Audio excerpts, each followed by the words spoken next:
How important are tech stack choices by developers like you and me now in April 2026 with all the things that happened in the AI space and with all the advancements in the AI models and even more importantly, the AI agent harnesses, the AI agent tools like Claude Code and Codex and so on. And I created videos about these tools. I have some courses on these tools in case you're interested, Claude Code and Codex courses, which are very popular. But the question today, which I want to take a closer look at and share my opinion on, is how important are tech stack choices by developers? Do they still matter, or should we let the AI decide? Or maybe more relevant, should we make decisions based on the fact that we're about to use AI? And I'll let you know what I mean. Now, obviously, the most basic form of not caring about the tech stack, and by the way,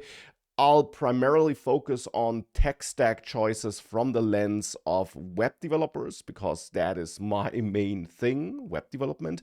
But I guess it will apply to all kinds of developers. But the easy path you could take is, of course, that you may be using a tool like, let's say, Claude Code, doesn't matter, and you don't really care about the tech stack that's being chosen. Who cares if you're using TypeScript and Next.js with React, or if you're using vanilla JavaScript and, let's say, TanStack Dart, or maybe you're using Angular instead of React. Who cares, right? Let the AI decide.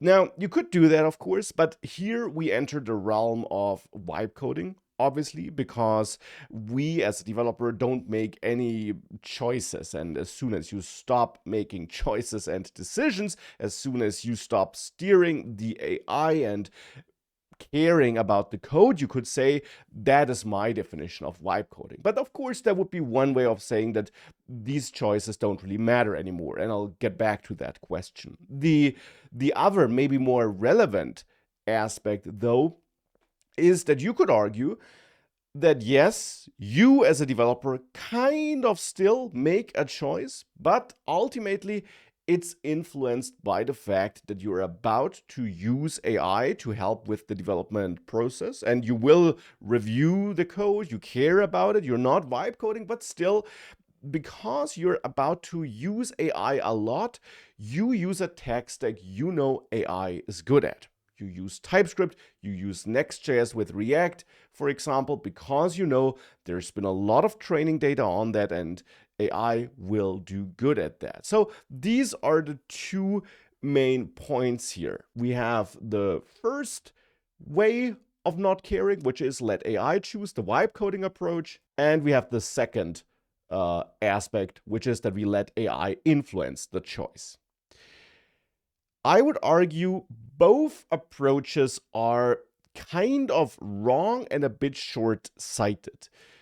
I would argue, as a developer, it's more important than ever, maybe, to have an opinion on the tech stack you're going to work on, to make smart decisions and choices. Because, of course, the way we developers work is shifting, is changing. We are writing less code. I definitely write less code.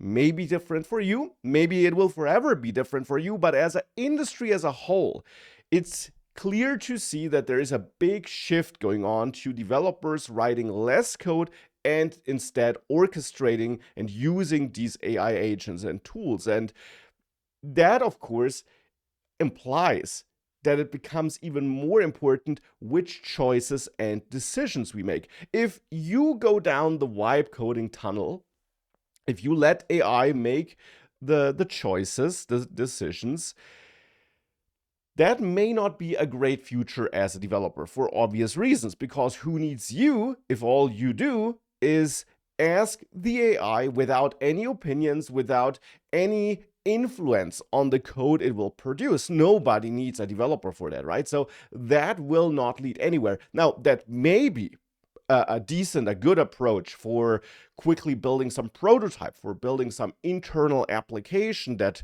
just needs to do one thing well and you don't care about edge cases, niche cases, problems, security. there are definitely use cases where this may be a valid approach, where you may just vibe code something. This also, of course, may be very useful. Vibe coding may be very useful for people that don't know how to code, but that can build some of the software they need for themselves with ease, with all the disadvantages vibe coding has, but it has its purpose, I would say. There are use cases where it may be a decent decision. But of course, obviously, the tech stack doesn't matter in that case, and the people that do vibe code may not even know which options exist out there. Now, when it comes to letting AI influence the choice, I would argue this may have been a valid argument maybe like a year ago, maybe not even back then, but definitely not anymore today, and I'll tell you why. Obviously, AI has a favorite stack. I've said that before in other videos. If you let AI run, if you go down the vibe coding path, chances are pretty high, if we're talking about web development, that you will get a TypeScript, React, Next.js, Tailwind project, right? That's the favorite stack of AI. And there are reasons for that. Obviously, there have been a lot of React, Next.js, Tailwind projects in the training data, but depending on how we look at the training data, if we include code from the 2010s, the early 2010 years, obviously there will not be any Tailwind in there. There will be far fewer TypeScript projects or no TypeScript projects in there. No Next.js project. So obviously there would have been a lot of vanilla JavaScript jQuery projects in that training data too, and there definitely were. But the reason for that not being the favorite tech stack of AI, of course, is not just the amount of training data it saw, which matters, but it's not the only thing, but it's also that these AI models, as we use them, no matter by which provider, they go through different stages. There is the pre-training stage, there is the fine-tuning, the reinforcement learning stages. There are all these stages where the model provider kind of shapes these models and their behavior. And then there are system prompts. If you're using a tool like Claude Code, there is an invisible system prompt, more or less invisible, that instructs the AI model to act in certain ways. And we already know, we saw that, that these models have definitely been influenced to prefer certain technologies like TypeScript and React. And why is that? That is because, especially TypeScript, for example, is a language that works pretty well for AI because it is able to validate the code it produced by checking for type errors. Obviously, that's not the only way of validating. A type error-free code base is not necessarily a good code base and not necessarily a code base that works the way you want it to work, but it's an indicator. It tends to be better than vanilla JavaScript, as far as I know. So these are reasons why AI has that favorite tech stack, and why you may come to the conclusion that it's a good idea to go with that favorite tech stack or something closely related. For example, you may decide that using vanilla JavaScript is not something you want to do because you heard by me, for example, that AI benefits from using type-safe languages like TypeScript. And there may be some truth to that, but at this point in time, in April 2026, it has been proven over and over again, and it has been my experience too, that AI and these AI agents like Claude Code are really good at picking up whichever tech stack you throw at them. It used to be the case that it is kind of annoying to, for example, work with libraries or frameworks that are pretty new and where there hasn't been a lot of data in the training data, or maybe no data at all, but that's not really the case anymore. As a developer using AI, you can obviously go to the docs of any library you want to use. Let's say you want to use the latest version of Next.js, or you want to use Svelte 5, or whatever it is. 10 Stack Start, for example, which is relatively new. You can go to the docs of these projects and you can pick the relevant articles and just throw them into the context of your current chat session so that the AI is aware of this documentation, and it will be able to pick up on the code examples and the explanation it sees there and apply that to your code base. So you can absolutely use very new libraries that may not have been in the training data in your projects. And nowadays, you typically don't even have to go to the docs and choose them manually. Instead, if you just have a specific enough prompt where you tell it that you want to use a library, let's say TanStack Start, and you tell the AI that it should go look at the docs, and you maybe gave it an MCP like the Context 7 MCP, or the AI agents like Claude Code and so on, they also have web search. You trust that it does a web search and finds the relevant documentation, and you can, of course, influence that by using skills, for example. I have a code research skill where I tell the AI that for certain prompts I may be using, it should take a look at that skill, and in that skill I then describe how it should look up docs. So you may have stuff like that, and if you do have that, you typically don't have to include documentation yourself.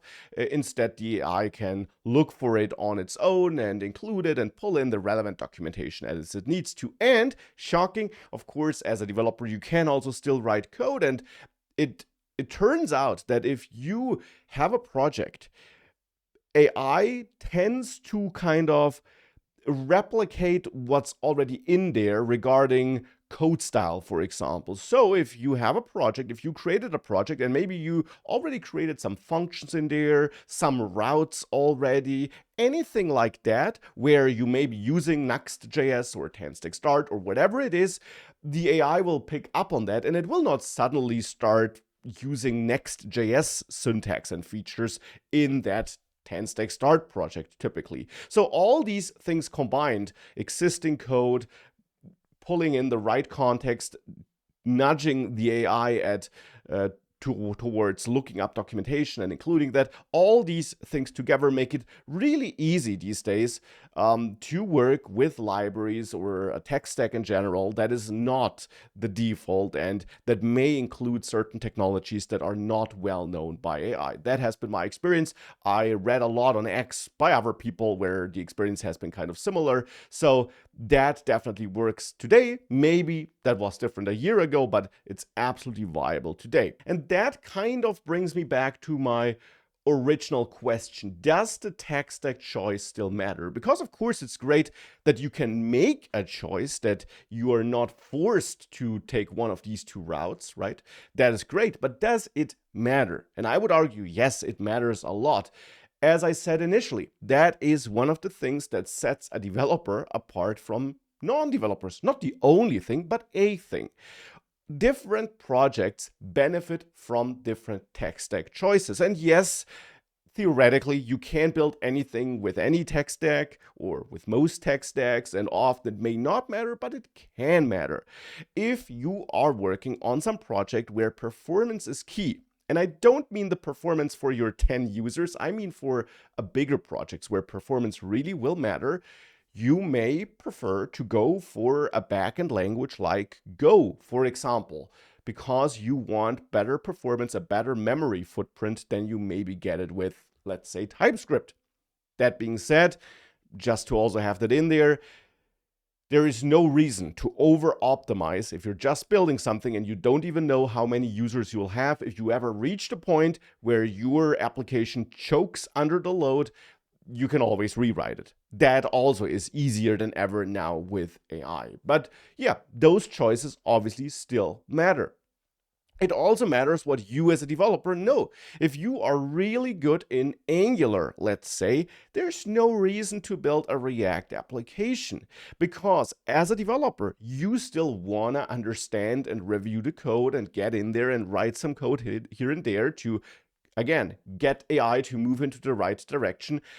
We don't want to become vibe coders. Instead, we want to leverage our knowledge and basically enhance it or leverage it, with AI. So obviously, if you know something really well, that is a good reason to go with that technological choice, with that framework, library, programming language, whatever it is. And therefore, yes, tech stack choices do matter. And different languages, different frameworks, libraries, they have purposes. They have a reason to exist. Now, you could definitely make the argument that there are some changes going on there, because maybe like 5 or 6 years ago, a new JavaScript library may have appeared. Back then we had new JavaScript libraries almost every week, it felt like.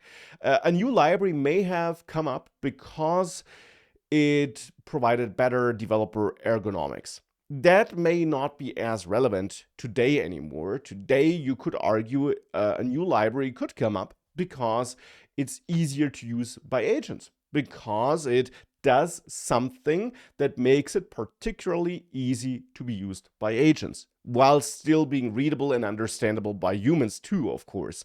But yeah, I definitely could see a shift like this happening, and some reasons for why you might have chosen a certain library or framework or programming language in the past may not matter anymore because you are writing less code. Still, for me personally at least, and I have the luxury of being able to make a lot of tech stack choices for my own projects, obviously. So for me, aesthetics still matter. For example, I still want to work with a tech stack, with a language where I enjoy looking at the code, because I'm looking at a lot of code, I'm reviewing a lot of code, so I want to look at something I like seeing, right? So yeah, tech stack choices, in my opinion, still matter. The reasons may have changed a bit, and the impact of choosing certain technologies, but it's an important choice, in my opinion. And of course, as always, I am also interested in hearing your opinion on that.